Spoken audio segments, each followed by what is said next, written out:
What did you learn from Freddie Roach? I mean, primarily he's a trainer for boxers, but what did you pick up for him outside of the striking? Freddie is an incredible human being. The way he fights, it's very very interesting. You know, he has a protocol, like a system that he uses for all his boxers, all his coaches at the gym, and it's very interesting. And what all the stuff that he uses boxing, all his system that he uses in boxing, I can apply that in wrestling and jiu-jitsu and all the different sport and in mixed martial art as well. So what he showed me in boxing, I can apply it in other disciplines and learn from him. Everything is all connected together. When you become a martial artist, you found out after a few years that all disciplines are different, but it's all connected. It's all the same laws. They all the same laws that apply to every discipline. George, will you go to Sweden for the UFC event?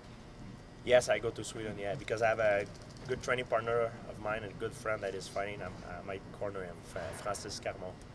He's training very, very hard, and I can't be training with him right now, but every time I go to Montreal, I make sure I get an eye on him. Any chance for a meet and greet with the Swedish fans? Absolutely, I guarantee it will happen, of course. George, the fight on Saturday is for a belt, and we've heard injured champions say before that that's a fake belt. It doesn't really mean anything. Would you take that stand, or do you believe that whoever wins on Saturday is the welterweight champion for the time being? Well, I believe it will be welterweight champion because in my contract I'm supposed to defend my belt every year, and I won't be able to defend it this year. Last fight was against Jake Shield, and because of everything that have happened. The injury, the fight that got cancelled before between me and Nick and everything. So I think it's fair to give a title, but you know, I've been defending my title for so many times, so I don't really fight to be champion anymore because I became champion many times. I fight for the name. I fight to beat the best guy, and I'm glad that I want to fight the best man in the world to be the best. That's what it is about. George, if you are cleared by the doctors and you're allowed to go ahead and start training full on again, how long do you think it would be before you'd be able to actually step in the cage and fight? Doctor told me I will be able to wrestle and go full out around July. July I'll be able to go full out if everything goes well. How much time do you need to be ready to fight a Nick Diaz or a Carlos Condit then after you start training? I just gotta get back, so timing will be off a little bit. 2-3 months, so October, November maybe, end of October, November maybe. So you've said that you would like to fight Nick, obviously. Do you think he's a tougher fight than Carlos, though? Should Carlos win, how do you see that competition going with you and him? They both have different style of fighting. Standing up, Carlos Condit has, I believe, more power, and he has more diversity in his striking than Nick. Nick though is more accurate, and he's a kind of guy that he controls distance very well. On the ground, Carlos Condit is in grappling. He likes to create chaos, and from chaos he does things very well. He likes to create the chaos. Nick on the ground, he likes to be in control all the time, mostly like a standard, like a real jiu-jitsu guy. He's good in scramble, but his jiu-jitsu is very pure like jiu-jitsu. He likes to be in control, which Condit, he likes to create the chaos, and from the chaos, that's where he's at best. So they both have a different style, and even though they're very good standing up on the floor in every aspect, they have a very different style. So whoever will win, I'm gonna have to adjust myself to that style and get ready for that kind of opponent.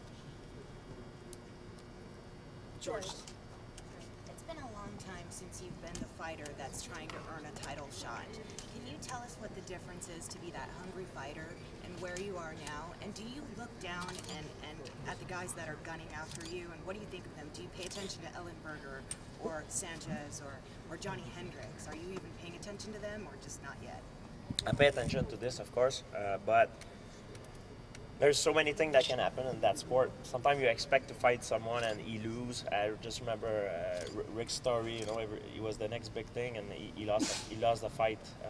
You know, so nobody would have expected that. So, from my experience, I always pay attention to the next guy who I'm gonna fight next, because the other one after I don't know. I truly don't know who will win, who will be there. So you never know. It's a crazy sport, mixed martial art.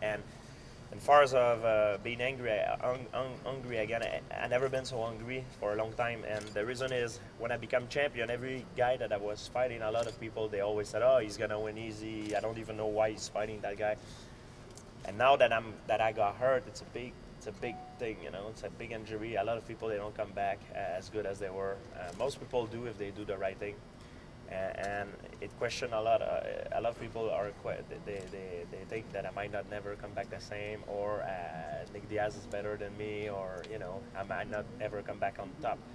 So I have that challenge back into my life, and it lights a lot of fire into me, and it makes me have more fun, and it give me more drive. So I never really feel that much that excitement back. Since it's been a long time, I haven't felt that feeling, and I'm glad. I can't wait to fight again. I'll be on fire when I come back. GSP, do you see yourself be more technical than Nick Diaz? Technical fighter. Technical is a big word. Nick Diaz is very good at what he does. He's better than me at what he does best. I'm better than him at what I do best. So when you fight a guy, people say, "Oh, he doesn't have the conditioning. He got tired." The conditioning has nothing to do with this. In UFC, I guarantee you, every athlete that fight in UFC, they're in top shape. The difference that makes someone tired and another guy is not tired is that the guy that is more tired is because he doesn't fight his fight. He fight the fight that his opponent. He fight the fight where his opponent is better than him. He doesn't fight his fight. If I fight my fight, I will be in control of the environment, and I will not be as tired as if I fight my opponent fight. So technical, everybody is technical in what they do best. Some people are better at doing some certain things than others. That's what it is. We did an interview with Dan Severn yesterday, and he was speaking very highly about you, and he said that you represent the sport. Back when he was fighting, there was no media and no, the psychological game between the fights like you have now with Nick Diaz. How would you see this fight would be if it was 20 years ago? No media, you just walk into the ring, no pre-talk or anything like that? But to tell you the truth, I heard that Nick Diaz doesn't like interview, and I'm not gonna lie to you, I despise it. Like if I could, I would have stayed home and sleep. I would have had my breakfast, do my day will go on. I would have maybe go train and do my thing in it. But I have to come here and do it. So I don't do it because I like it. You have to understand. I give the good impression. I laugh and everything because I have to do it. It's part of my job, and I try to enjoy it. And even though it's if I would prefer be somewhere else and be free and do something else, of course. But it's part of the job, and you need to do it.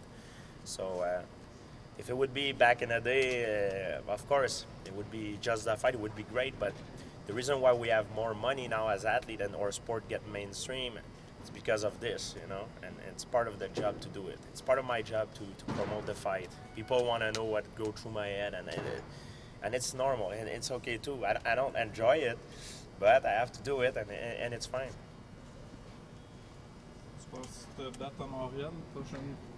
Un jour ou l'autre? Je ne sais pas où le combat va être. Si c'est à Montréal, c'est à Montréal. Si c'est... Peu importe où est-ce que le combat va être, je vais me battre n'importe où. Même si je dois aller à Stockton, dans sa cour arrière, si l'UFC fait que le combat est là, dans l'octogone, mais je vais aller à Stockton, j'en ai rien à foutre. Je vais me battre peu importe où est-ce que l'UFC dit. C'est bon. How frustrating will it be to have to maybe wait out another fight? If Diaz even wins, he may have to fight one more time before fighting you. What do you think about that? No, I hope he's gonna wait. I want him to wait for me. I want to be the guy that will take him. And I'm sure he's not gonna fight. He's gonna be. Just have to wait a few months, and he'll be fine. You just have to go on vacation, relax a little bit, and I'll be back soon. Hey guys, can the print media come forward, please? Thank you. Thank you very much.